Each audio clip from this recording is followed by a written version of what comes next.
ঈদের দিন কোনো ব্যক্তি যদি ফজরের জামাত ফজরের নামাজ না পড়ে, ওই ব্যক্তি ঈদের নামাজ পড়া তার গ্রহণযোগ্য হবে না। ঠিক কি না?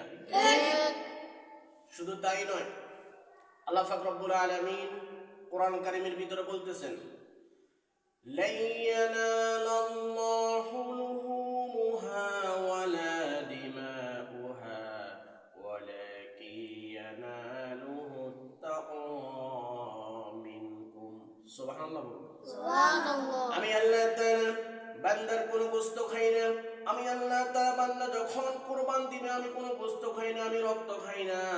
বান্দা যখন ভয় করে, আল্লাহ পাককে ভয় করে যখন কুরবান দিবে, আমি আল্লাহ তাআলা বান্দার ওই ভয়টা, ওই নিয়তটা আমি আল্লাহ তাআলা কবুল করে নিব।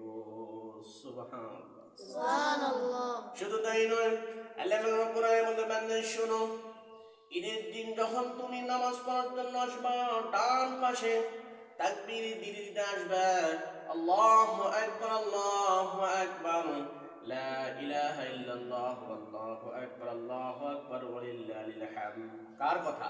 আল্লাহর কথা। আল্লাহর কথা। শুধু তাই নয় আমার ভাইয়েরা, ঈদের নামাজ পড়ার জন্য যখন আপনি আসবেন, আপনি যে গরুটা কোরবানি করবেন, ওই গরুটা আপনি যদি গোসল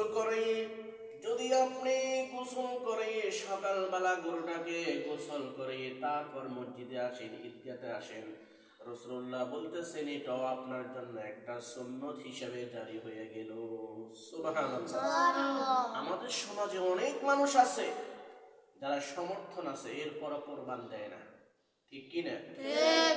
শুধু তাই নয়, আমার সমাজে অনেক মানুষ আছে গরুর ফাল, বকরির ফাল, এরপরে এদের উপরে কোরবান ওয়াজিব হয় না।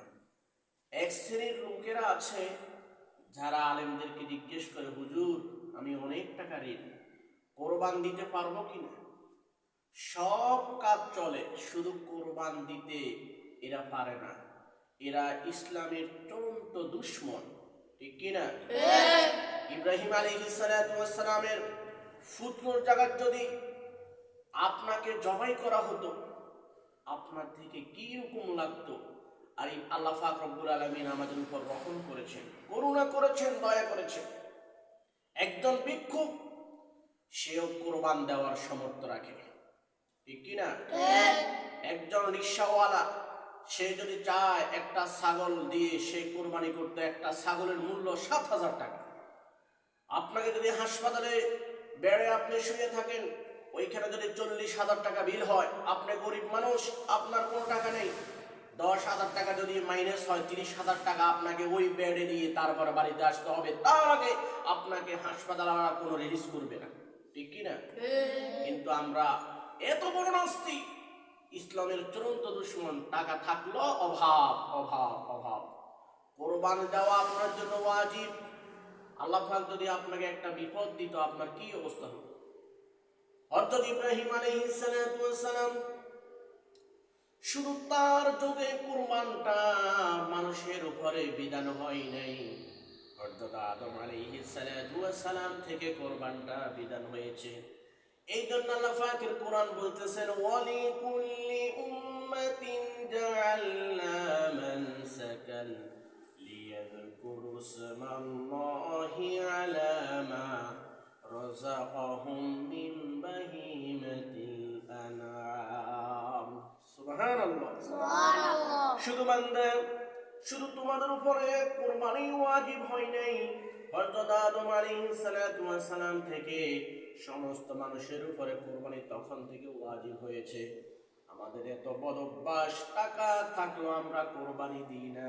আল্লাহর হস্তে খাওয়ার অভ্যাস। ঠিক কি না? আল্লাহর হস্তে খাওয়ার অভ্যাস। যারা কুরবানির সমর্থন থাকিও কুরবান দিবেন না, খবরদার এদেরকে কুরবান থেকে গোশত দিবেন না। কারণ এরা ইসলামকে নুরইসলাম বানাই ফেলছে। এরা হলো ভিক্ষুক থেকে আবু জাহেল থেকেও খারাপ। ঠিক কি না? কারণ এদের অভ্যাস আল্লাহর হস্তে খাওয়ার জন্য, এদের অভ্যাস এটা হয়ে গেছে। এরা আল্লাহর হস্তে খায়। এরা মানুষের বাড়িতে গিয়ে গিয়ে একজন ভিক্ষুক সেও যদি চায় একটা কোরবানি, একটা বকরি 7,000 টাকা দিয়ে কিনে কোরবানি দিতে পারে। মন মানুষের তো একটা ব্যাপার স্যাপার আছে। যদি ভিক্ষুক কোরবানি দেয়, মানুষেও ওকে আর ভিক্ষা দিবে না, এই জন্য সেও কোরবানি দেয় না। একটা রিক্সার ড্রাইভার, সেও কোরবানি দিতে সক্ষম, তার উপর কোরবানি ওয়াজিব, কিন্তু সে অভাব দেখাই সেই কোনো কোরবানি দেয় না। ছেলে বিদেশ, বাড়িতে বাই করতেছেন, গায়ে করতেছেন, সবগুলো করতেছেন, সব কাজ চলে, শুধু কোরবানির বেলা আসলে বাহানা। কিয়ামতের মাঠে এই ধরনের বাহানা চলবে না, ঠিক কিনা? এই জন্য আমার ভাইয়েরা, সকলের প্রতি কোরবানি আপনার ওয়াজিব। কোরবানি দিবেন। আপনার চোখে যদি দেখা যায় একজন ব্যক্তি কোরবানি দেওয়ার সমর্থন আছে কিন্তু কোরবানি দিচ্ছে না, খবরদার একে কখনো গোস্ত দিবেন না। গোস্ত দিলেও আপনার গুনাহ হবে, ঠিক কিনা?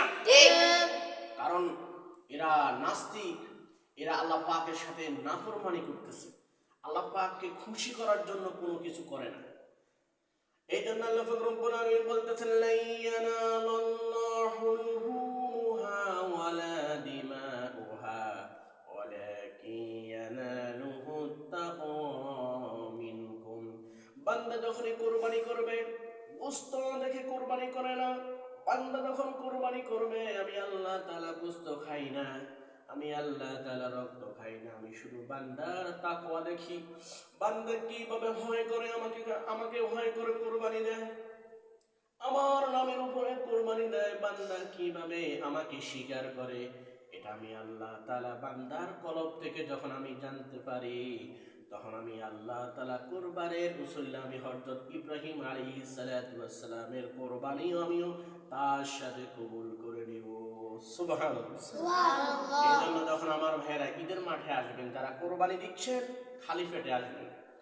বকরি দেওয়ার, কোরবানি দেওয়ার পরে আপনি বাড়িতে গিয়ে কিছু খাবেন। তার আগে ঈদের নামাজে আসবেন, ডান হাতের ডান রাস্তা দিয়ে, মানে আপনার ডান পাশের রাস্তা দিয়ে আপনি তাকবীর দিতে আসবেন, জোরে জোরে তাকবীর দিবেন, আল্লাহু আকবার, আল্লাহু আকবার, লা ইলাহা ইল্লাল্লাহু আল্লাহু আকবার, আল্লাহু আকবার ওয়া লিল্লাহিল হামদ। আর ঈদের নামাজ 6 তাকবীরের সহিত পড়তে হয়। ঈদের নামাজ 6 তাকবীরের সহিত পড়তে হয়। কোনো ব্যক্তি যদি ফজরের নামাজ না পড়ে, তার ঈদের নামাজ গ্রহণযোগ্য হবে না। আল্লাহ পাক আমাদেরকে বুঝে শুনে আমল করার জন্য তৌফিক দান করুন।